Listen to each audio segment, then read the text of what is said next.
जय गुरुदेव। संस्कारों से ही चित्त में वासना उदय होकर विभिन्न प्रकार के विकार एवं अंतराय होते हैं।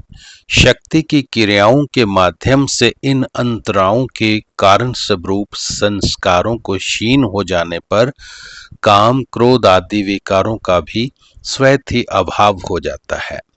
साधना का ध्येय भी यही है कि साधक के जीवन में परिवर्तन आ जाए, उसके चित्त में विषयों के आकर्षण का अभाव हो जाए, निर्भयता आ जाए तथा वह भगवान की शरण में रहना सीख ले। चित्त की यह स्थिति प्राप्त करना ही वास्तविक लक्ष्य है। इसी लक्ष्य की प्राप्ति के लिए शक्ति विभिन्न प्रकार की क्रियाएं साधक को कराती है। जब तक चित्त की उपरोक्त अवस्था प्राप्त नहीं हो जाती तब तक साधक का चित्त जगत के साथ अपना संबंध बनाए रखता है। जब तक साधक अपने चित्त को जगत से हटा नहीं लेता तब तक उसका आत्म स्थिति का मार्ग प्रशस्त नहीं होता। विषयों के प्रति आकर्षित होने के अर्थ ये है कि साधक अभी जगत की ओर मुख तथा आत्मा की ओर पीठ किए खड़ा है। जब तक साधक आत्मोन्मुख नहीं होगा तब तक आत्मा की ओर अग्रसर भी कैसे हो सकता है। परम प्रेम रूपा भक्ति के उदय होने पर भक्त उन्मत्त सा हो जाता है। लोग कहते हैं कि वह पागल हो गया है, क्योंकि उसके प्राय क्रियाकलाप पागलों जैसे ही होते हैं। वह भगवत प्रेम के नशे में चूर रहता है। कभी कभी बैठे बैठे खिलखिलाकर हंस पड़ता है तो कभी रोने लगता है। कभी अपने आप कोई बात करने लगता है और कभी घूमने लगता है। ये स्थिति अस्वाभाविक नहीं है। भक्त अपने अंतर में अत्यंत आनंद का अनुभव करता है। उसके अंतर जागृत शक्ति उसके चित्त एवं शरीर को माध्यम अथवा यंत्र बनाकर विभिन्न प्रकार की क्रियाएं करती है, जिन्हें देखकर बाह्य जगत के लोग भगत को पागल समझने लगते हैं। भगत कलात्मक ढंग से नाचने का प्रयत्न नहीं करता, किंतु उसके चित्त में नृत्य के प्रसुप्त संस्कार उदय होते हैं तो उसका शरीर अपने आप ही नाचने लगता है। इसी प्रकार से गायन, रुदन, अनुपात, अट्टहास, नाम जप, चिल्लाना, उछलना, कूदना, ताली बजाना, कीर्तन करना, स्पष्ट अस्पष्ट बोलियां बोलना, जानवरों की बोलियां बोलना इत्यादि को भी समझ लेना चाहिए।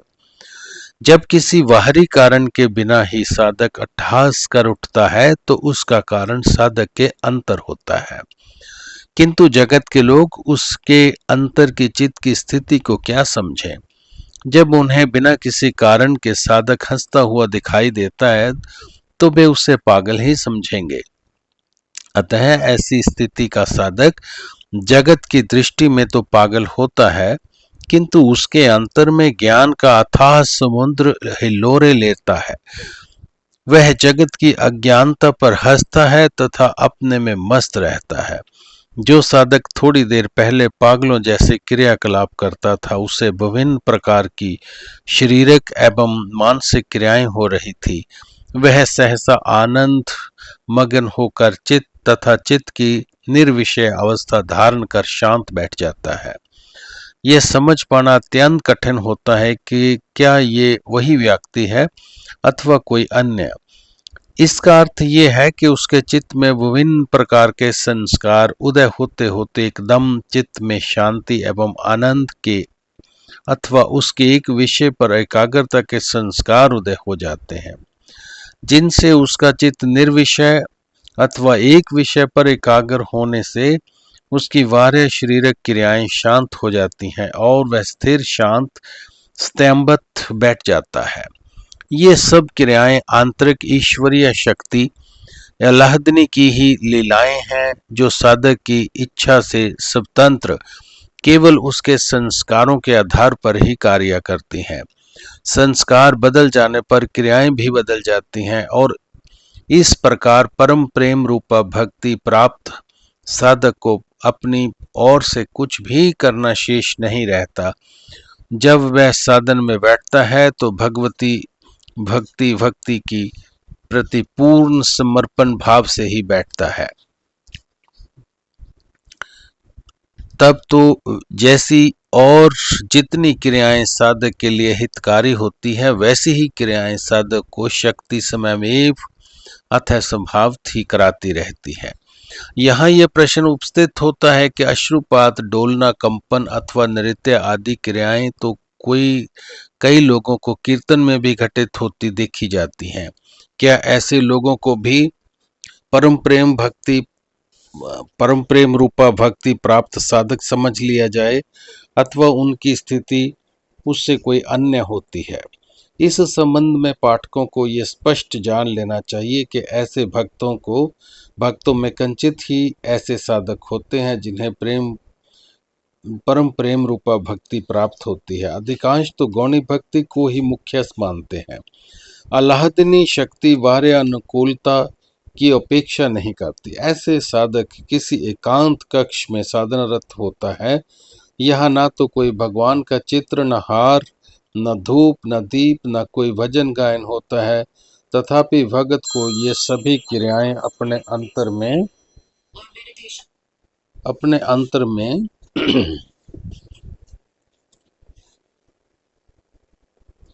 से ही प्रकट होती हैं। ऐसा साधक आत्ममरण करता है। अब प्रश्न ये है कि आत्ममरण क्या अवस्था है? इस विषय को समझने के लिए हमें योग दर्शन का सहारा लेना पड़ेगा।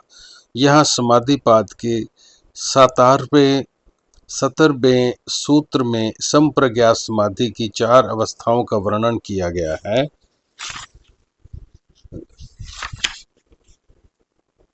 अर्थात वितर्क, विचार, आनंद तथा आसमता।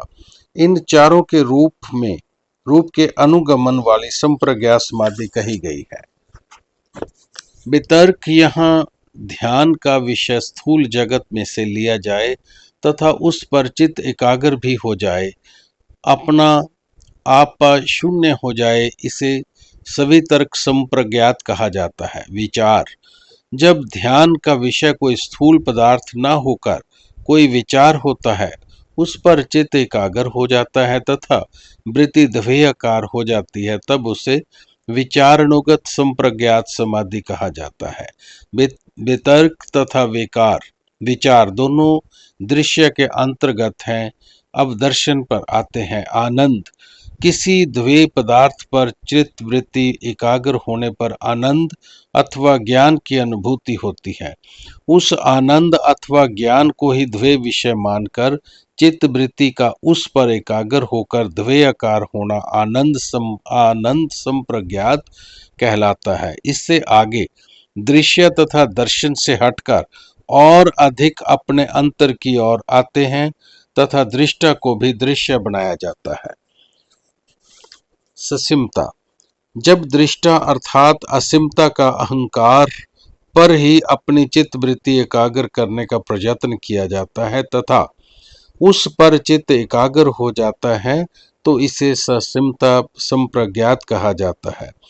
जब इस प्रकार अभ्यास करते करते चित्त पर्याप्त शुद्ध हो जाता है, तब चित्त के अंतर देखने पर उसे चैतन्य की अनुभूति होती है। इसी चैतन्य के संयोग के कारण चित्त में असीमता का भाव उदय होता है। वही शक्ति चित्त में भी विद्यमान होती है। इस तरह से आत्मा